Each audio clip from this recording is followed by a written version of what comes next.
If you are looking at energy purchases from Russia, I would suggest that your attention should be focused on Europe. Amid sanction threats over Russian oil, Hardeep Puri clarifies कि ये जो double standards हैं इनको Europe को छोड़ना होगा, America को छोड़ना होगा। और अमेरिका मानता है कि भारत ने जानबूझकर रूस की मदद की, रशिया पर तमाम तरह के सैंक्शंस लगाए, तब से भारत रशियन क्रूड ऑयल खरीद रहा है। हाल फिलहाल में अमेरिका को भी जो जवाब भारत ने दिया है वो अमेरिका से पूछा जाना चाहिए। एक धमकी आई है और धमकी आई है अमेरिका की तरफ से, और अमेरिका ने ये कहा है कि we will crush your economy, और भारत को ये धमकी दी गई है। और ये धमकी अमेरिका की तरफ से अमेरिकी सेनेटर ने दी है और कहा गया है कि हम आपकी इकोनॉमी को तबाह कर देंगे।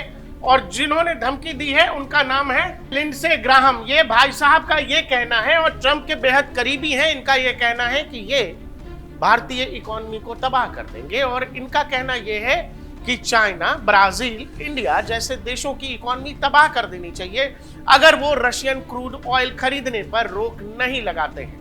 ये धमकी कोई पहली धमकी नहीं है, ऐसी ही मिली जुली धमकी। और ऐसा लग रहा है कि चार लोग आपस में बैठे हैं और इन्होंने तय किया है कि पहले हम धमकी देते हैं फिर तुम देना। और लेकिन ये लोग लाइन भी नहीं बदल रहे, सेम लाइन बार बार अलग अलग तरीके से रिपीट किया जा रहा है। इससे पहले नाटो चीफ ने कहा था कि इंडिया, ब्राजील, चाइना जो लगातार रशिया से ट्रेड कर रहे हैं, जो लगातार रशिया से रशियन क्रूड ऑयल खरीद रहे हैं, उन पर 100% टैरिफ लगाया जाना चाहिए, ये नाटो के चीफ ने कहा था। अब सवाल है कि अमेरिका और यूरोप को अचानक भारत इतना क्यों बुरा लगने लगा है? दुनिया की कूटनीति में ऐसा क्या हुआ है कि अचानक से चाइना का नाम आता था, ब्राजील का भी नाम आता था, लेकिन अब उसमें इंडिया का नाम लिया जा रहा है। और ये बाकायदा अमेरिकी थिंक टैंक, यूरोपीय थिंक टैंक के द्वारा कहा जा रहा है कि हम भारत पर इतना % टैरिफ ठोक देंगे। अब सवाल है कि रशियन ऑयल भारत आज तो खरीद नहीं रहा है। जब से रूस यूक्रेन युद्ध की शुरुआत हुई, जब से यूरोपीय यूनियन से लेकर अमेरिका ने रशिया पर तमाम तरह के सैंक्शंस लगाए, तब से भारत रशियन क्रूड ऑयल खरीद रहा है। इतना क्रूड ऑयल जितना हम मिडिल ईस्ट से नहीं खरीदते थे, और एक वक्त पर रशिया हमारा नंबर 1 ऑयल एक्सपोर्टर हो गया था। अब सवाल है कि अचानक से अमेरिका को और नाटो के देशों को इस बात की चिंता क्यों होने लगी है कि भाई भारत को ऑयल नहीं खरीदना चाहिए। पहली बात ये समझिए, यूरोपीय यूनियन, नाटो के देशों को और अमेरिका को ये लगा था, जब ये युद्ध यानी रूस यूक्रेन का युद्ध शुरू हुआ तो उन्हें ये लगा कि अगर ये युद्ध लंबा चला तो उसमें रूसी इकोनॉमी तबाह बर्बाद हो जाएगी। लेकिन रशिया सरवाइव कर गया। रशिया पर तमाम तरह के सैंक्शंस, तमाम रशियन असेट्स को फ्रीज करने के बाद भी रशिया सरवाइव कर गया। और यही कारण है कि ये बात यूरोपीय यूनियन और अमेरिका को पच नहीं रहा है। अब वो अलग अलग तरीके के रास्ते निकाल रहे हैं। उन्हें यह लगता है कि रशिया दुनिया में एक नया और बड़ा गुट खड़ा करने में जुटा है, जिसमें भारत शामिल हो सकता है, जिसमें ऑलरेडी चाइना है। और उन्हें इस बात का डर है कि डॉलर की इकोनॉमी या डॉलर की बादशाहत को एक तरह से रूस, भारत और चाइना चैलेंज करने जा रहे हैं। और केवल इस संभावना के बल पर वो लगातार भारत को डराने और धमकाने की कोशिश कर रहे हैं, जबकि भारत लंबे समय से ये कहता आ रहा है कि आज के भारत में कहानी ये है दोस्त, इज्जत दोगे इज्जत के बदले इज्जत मिलेगी, नहीं तो फिर कहानी वही है। जाके पाकिस्तान से पूछ लो, थोड़ा बहुत चीन से भी पूछ सकते हो। हाल फिलहाल में अमेरिका को भी जो जवाब भारत ने दिया है वो अमेरिका से पूछा जाना चाहिए। अमेरिकी सेनेटर की धमकी, उससे पहले नाटो चीफ की धमकी को भारत कितना सीरियस ले रहा है, वो सीरियसनेस आप इससे समझ सकते हो, जिसमें भारत ने यह बताया कि यूरोप अपने डबल स्टैंडर्ड्स को रशियन ऑयल के ऊपर छोड़ दे। हरदीप सिंह पुरी ने रशियन ऑयल के ऊपर क्या जवाब दिया वो भी सुन लीजिए। Amid sanction threats over Russian oil, Hardeep Puri clarifies EU buys in one afternoon what India buys in a quarter।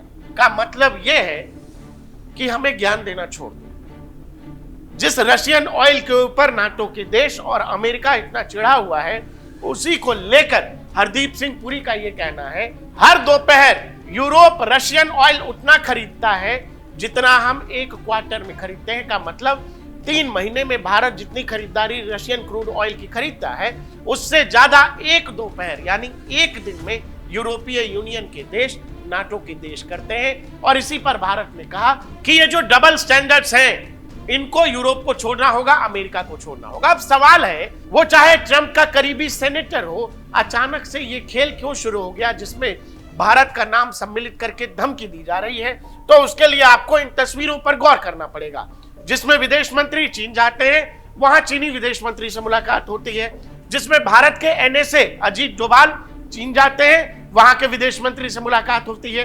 हाल फिलहाल एस जयशंकर की मुलाकात शी जिनपिंग से होती है, और यही कारण है कि ये जो अचानक से पैनिक बटन है यूरोप का, नाटो के देशों का बढ़ गया। मैंने आपसे कहा कि इन्हें यह लगता था कि अगर ये युद्ध लंबा खींच दिया गया, यूक्रेन के पास न पैसा था न संसाधन, लेकिन उसे पैसा और संसाधन दोनों मुहैया कराया अमेरिका और यूरोप ने।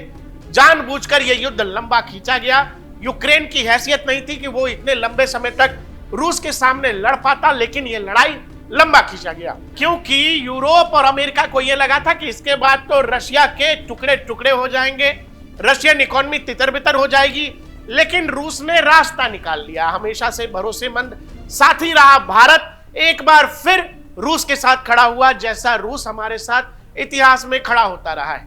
हमने रूस यूक्रेन जंग की जरूर मजम्मत की, लेकिन जब भी यूनाइटेड नेशन में रूस के खिलाफ वोट देने की बात हुई, भारत वहां एब्सेंट रहा। रूसी इकोनॉमी तबाह बर्बाद हो सकती थी, लेकिन भारत ने अपना ऑयल एक्सपोर्ट मिडिल ईस्ट से छोड़कर अचानक रूस से लेना जरूरी समझा, और एक तरह से जो यूरोपीय यूनियन और अमेरिका मानता है कि भारत ने जाने अनजाने में, भारत ने जानबूझकर रूस की मदद की, और यही कारण है कि रूसी इकोनॉमी सरवाइव कर गया।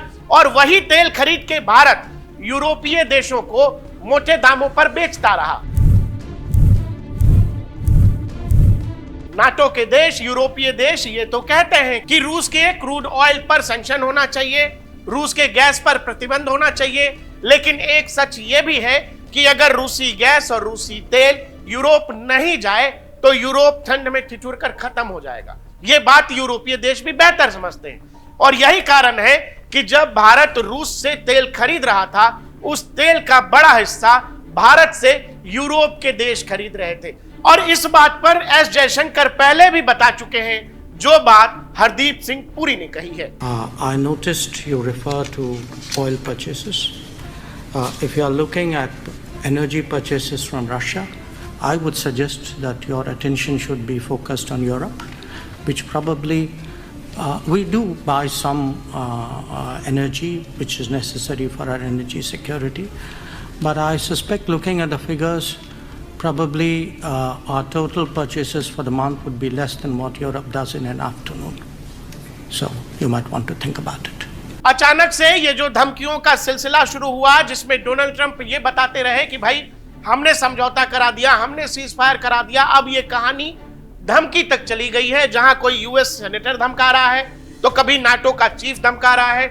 ये सारी कहानी का अंत यह है कि उन्हें यह लगता है, जैसा मैंने आपसे पहले कहा, रूस, इंडिया और चीन क्या एक टेबल पर आ सकते हैं, जैसी बात लैम्ब्रोव कह रहे हैं। लैम्ब्रोव लंबे समय से ये कहते रहे हैं कि जिसमें उन्होंने रशिया, इंडिया, चाइना, ट्राइका की बात की है। अब आप ये सोचो कि रूस एक मिलिट्री माइट है, बड़ी इकोनॉमी है, चीन बहुत बड़ी इकोनॉमी है, मिलिट्री माइट भी है, भारत बड़ी इकोनॉमी बनने के राह पर है और बड़ा मिलिट्री माइट है। अगर ये तीनों ही देश एक साथ आ जाते हैं, और यही डर नाटो के देशों को, यूरोपीय देशों को सता रहा है, क्योंकि इस रास्ते पर कुछ सीरियस पहल हो रहे हैं। जैसा चीन भी रशिया के प्लान को बैक कर रहा है, जिसमें रशिया ने कहा था कि आरआईसी को रिवाइवल करना चाहिए। आरआईसी ग्रुप का मतलब रशिया, इंडिया, चाइना, ये ऑलरेडी 1998 से है, जिसमें तीनों ही देश के विदेश मंत्री आपस में मिला करते थे और उसमें समसामयिक मुद्दों पर बातचीत होती थी, आपसी व्यापार पर बात होता था।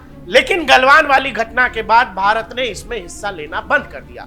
रूस ये चाहता है कि ये जो आरआईसी है, इसका गठन फिर से हो, इसकी बैठकें फिर से शुरू हो, और यही कारण है कि नाटो और अमेरिका का पैनिक बटन दब गया है, क्योंकि उन्हें ये लगता है, अगर आपको मैं ये तस्वीर दिखाऊं तो आप अपने आप समझ जाएंगे, ये तस्वीर रूस के कजान की है, जिस समय प्रधानमंत्री नरेंद्र मोदी भी वहां मौजूद थे, शी जिनपिंग भी मौजूद थे और रशियन प्रेसिडेंट व्लादिमीर पुतिन भी मौजूद थे। नाटो का सबसे बड़ा डर यही है, या फिर अमेरिका का भी, जिसमें वो ये चाहता है ये तीनों ही देश आपस में लड़ते रहे। कम से कम तीनों ही देश नहीं तो कम से कम एक जो भारत है वो कभी इसका कॉमन पार्टनर न हो, इसका हिस्सा न हो। और यही कारण है जो मौजूदा तस्वीरें आई हैं, जिसमें जयशंकर चीन गए हैं, उससे पहले एनएसए डोभाल चीन गए। इन तस्वीरों को देखकर और मौजूदा जो प्रोग्रेस है आरआईसी को लेकर, उस संभावित प्रोग्रेस को लेकर नाटो बौखलाया हुआ है और अमेरिका बौखलाया हुआ है, और यही कारण है कि ये धमकियों का सिलसिला जारी है।